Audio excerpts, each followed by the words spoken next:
All right, guys, we'll start with this demand number 5, which Jesus says, love me. He commands that we love him. A couple of verses here. First, Matthew 10:37. Whoever loves father or mother more than me is not worthy of me, and whoever loves son or daughter more than me is not worthy of me. Here we see the Lord talking about our relative love for him compared to our love for other people. And this is pretty extraordinary because he says that our love for these other people who are very dear to us, our own children, our own parents, our own family, this love we have for these people is the greatest love we have on the earth. But he's demanding that our love for him exceed that love, not be less than that love. That's a pretty remarkable demand. And then in John 8:42, Jesus said to them, if God were your father, you would love me, for I proceeded and came forth from God. So this he's saying is this, if you're one of God's people, if he really is your father, if you're really connected with God, then you'll automatically love me. And you'll recognize that I proceed and come forth from God. So if we love God, Jesus becomes a litmus test of our love for God. If we love Jesus, then we love God. Then we're truly connected to God. Now the Lord commands this emotions. Now many people have said things like, well, of course when God says love me, he doesn't mean the emotions, he just means to obey me. They say, well, you can't command emotions because emotions just happen. They're just a response to what's going on around you. But the problem with this argument is that there are times when the Lord does demand different emotions in the Bible. For example, here in Matthew 5, he said, blessed are you when they revile and persecute you and say all kinds of evil against you falsely for my sake. Rejoice and be exceedingly glad. For great is your reward in heaven, for so they persecuted the prophets who were before you. Now here the Lord is telling you, rejoice and be exceedingly glad. So he's actually telling you how to respond in this certain situation. And this is certainly not the natural response to that situation. Rejoicing and being exceedingly glad is not the normal response to someone who's being persecuted. More like being, upset, being angry, being stressed out is what you would normally experience under persecution. But he says, in this situation, the right emotion to have is rejoicing and being exceedingly glad.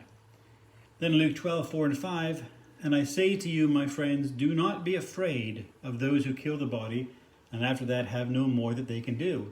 But I will show you whom you should fear. Fear him who, after he is killed, has power to cast into hell. Yes, I say to you, fear him. So he's telling us to fear and to not fear in different situations and different things we're encountering. He says, do not be afraid of people who can kill you. And those are the people we're most afraid of in the world, right? But our natural response, those are the people we're most afraid of.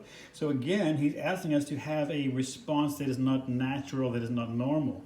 Do not be afraid of these guys. But he says, you need to be afraid of God because he has the power after you have died to cast you into hell. So here again, we are commanded to not be afraid and to be afraid.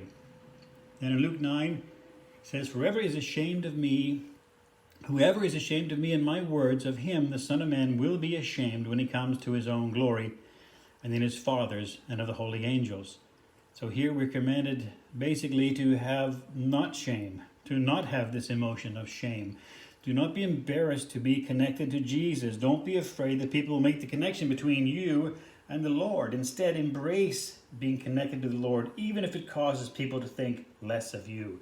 We all want people to think good things of us, but sometimes being associated with Jesus, being associated with his word, leads us into circumstances where we will not be loved by people, and we are not to be ashamed of him in that situation. And again, in Matthew 18, so my heavenly Father also will do to each of you, if from your heart he doesn't forgive his brother his trespasses. So he is demanding here a forgiveness. Instead of hanging on to your resentment, instead of hanging on to your hope for some kind of revenge, he's asking for forgiveness. So again, he is commanding this emotion. And from this we can learn that if an emotion is proper to have, then Jesus can command us to have it. He has the right to command us to have this emotion. Now, the fact that maybe I'm too corrupt to experience the emotion doesn't lessen my duty to have it, right? If he says, I should have this emotion in this situation, then even if I'm not capable of it in myself, it still is true. I ought to have that emotion because it's the right thing to do. My moral inability to produce that emotion doesn't remove my guilt for not having it. Instead, it reveals my corruption. And it should make me desperate for a new heart, which Jesus came to give. And love for Jesus springs from this new nature, this new heart that we're given. We don't by nature have this ability to love like he's demanding that we love. But it does come with the gift of this new nature which he gives us. So his demand to be loved, like the way he's demanded, implies that we must have a new nature and a new heart. It's the only way we can accomplish it. How else could we ever love, someone that we've never seen more affectionately than we love our own children? Imagine that. It's so easy to love our children. We see them, they're cute, they have these big eyes. It's easy to fall in love with them. But Jesus we don't even see. But to know him, which springs from this new nature we have, makes us see him with our inner eye and fall in love with him. Loving like this is just simply not in our fallen human nature. And Jesus made this plain when he said this to those who don't love him. He says, if God were your father, you would love me. So because we're in this fallen state of human nature, we cannot love God. But if we know him, if we become into the family, then we will love him. See, if he becomes our father, if we're invited to be his children, we're welcomed into the family, then we will love him. That's why he can say to those guys who don't love him, if God were your father, you would love me. But you have not come to this place yet.